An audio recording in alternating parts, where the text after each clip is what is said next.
जिंदगी उसी की जिसकी मौत पे जमाना अफसोस करे गालिब। यूं तो हर शख्स आता है दुनिया में मरने के लिए।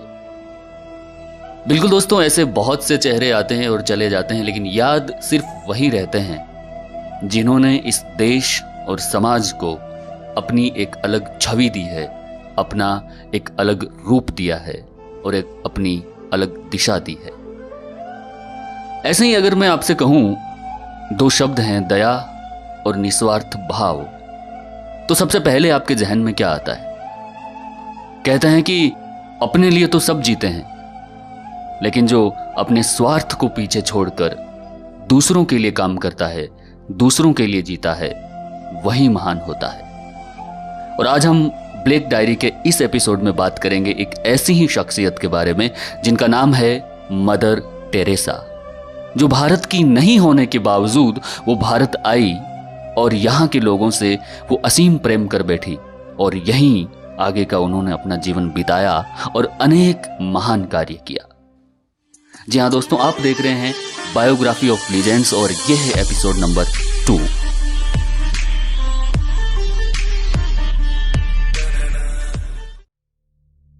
मदर टेरेसा, जिनका जन्म 26 अगस्त 1910 को स्कोप्जे में हुआ, जो कि अब मसेडोनिया में है।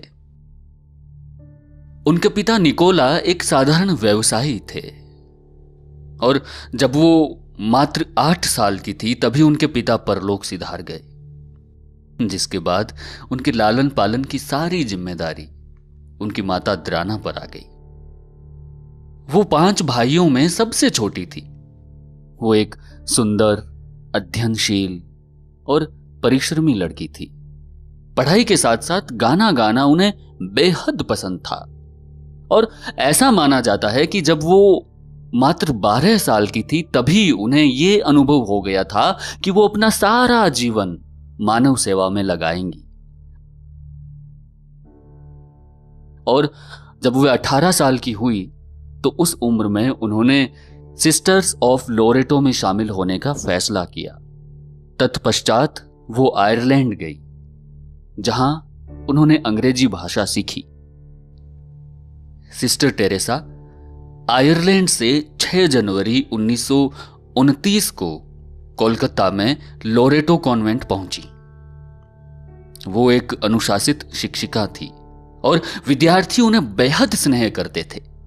उनका मन शिक्षण में पूरी तरह रम गया था, पर उनके आसपास जो गरीबी और दरिद्रता और जो लाचारी जो फैली हुई थी, उससे उनका मन बहुत अशांत रहा करता था। 1943 के अकाल में शहर में बड़ी संख्या में मौतें हुई और लोग गरीबी से बेहाल हो गए। 1946 के हिंदू मुस्लिम दंगों से तो कोलकाता शहर की स्थिति और भयावह हो गई। वर्ष 1946 में उन्होंने गरीबों, असहायों, बीमारों और लाचारों की जीवन पर्यंत मदद करने का मन बना लिया और इसके बाद मदर टेरेसा ने पटना के होली फैमिली हॉस्पिटल से आवश्यक नर्सिंग ट्रेनिंग पूरी की और 1948 में वापस कोलकाता आ गई और वहां से पहली बार वो तालतला गई, जहां वो गरीब बुजुर्गों की देखभाल करने वाली संस्था के साथ रही। उन्होंने मरीजों के घाव धोए, उनकी मरहम पट्टी की और उन्हें दवाइयां दी। धीरे धीरे उनके कार्य से लोगों का ध्यान वो अपनी तरफ खींचती रही और इन लोगों में देश के उच्च अधिकारी और भारत के प्रधानमंत्री भी शामिल थे, जिन्होंने उनके काम की सराहना की। मदर टेरेसा के अनुसार इस कार्य में शुरुआती दौर बेहद कठिन था। वो लोरेटो छोड़ चुकी थी, इसलिए उनके पास कोई आमदनी नहीं थी। उनको पेट भरने तक के लिए दूसरों की मदद लेनी पड़ती थी। जीवन के इस महत्वपूर्ण पड़ाव पर उनके मन में बहुत उथल पुथल हुई। अकेलेपन का एहसास हुआ और लोरेटो की सुख सुविधाओं में वापस लौट जाने का ख्याल भी आया, लेकिन उन्होंने हार नहीं मानी। 7 अक्टूबर 1950 को उन्हें वेटिकन से मशीनरीज ऑफ चैरिटी की स्थापना की अनुमति मिली। इस संस्था का उद्देश्य भूखों, निर्वस्त्र, बेघर, लंगड़े लूले, अंधों और चर्म रोग से ग्रसित ऐसे लोगों की सहायता करना था जिनके लिए समाज में कोई जगह नहीं थी। मदर टेरेसा ने निर्मल हृदय और निर्मला शिशु भवन के नाम से आश्रम खोले। निर्मल हृदय का ध्येय असाध्य बीमारियों से पीड़ित रोगियों व गरीबों की सेवा करना था जिन्हें समाज ने बाहर कर दिया हो। निर्मला शिशु भवन की स्थापना अनाथ और बेघर बच्चों की सहायता के लिए हुई। वो कहते हैं ना, सच्ची लगन और मेहनत से किया गया काम कभी असफल नहीं होता। यह कहावत मदर टेरेसा के साथ सच साबित हुई। मदर टेरेसा को मानवता की सेवा के लिए अनेक अंतर्राष्ट्रीय सम्मान और पुरस्कार प्राप्त हुए।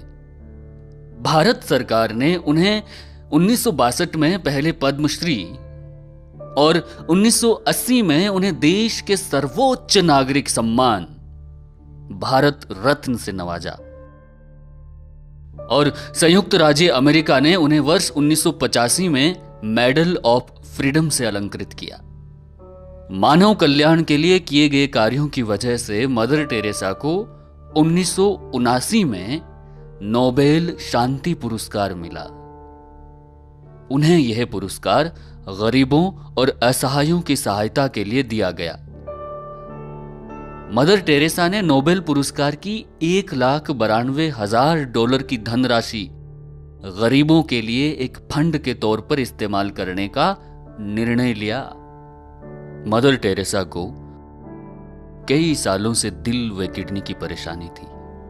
1997 में जब उनकी हालत बिगड़ती चली गई, उन्होंने मार्च 1997 को मशीनरीज ऑफ चैरिटी के मुखिया का पद छोड़ दिया और 5 सितंबर 1997 को कोलकाता में उनका देहांत हो गया।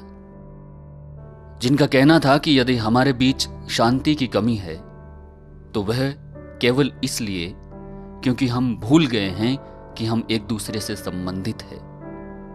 अगर उनकी यह शिक्षा समाज अपनाता रहे तो निश्चित रूप से उनसे एक नई दिशा मिलेगी और सामाजिक सौहार्द हमेशा बना रहेगा। ऐसी महान शख्सियत को ब्लैक डायरी करता है नमन। इसी तरह की बायोग्राफीज को हम और किस बेहतर तरीके से आप तक पहुंचा सकते हैं, ये आप हमें जरूर बताएं। कमेंट बॉक्स में अपने व्यूज हमारे साथ शेयर करें और जाते जाते ब्लैक डायरी का आप कोई भी वीडियो मिस ना करें, इसके लिए आप हमें सब्सक्राइब कीजिए और जो घंटे का बटन आपको नजर आ रहा है उसे भी आप दबा दीजिए। शुक्रिया।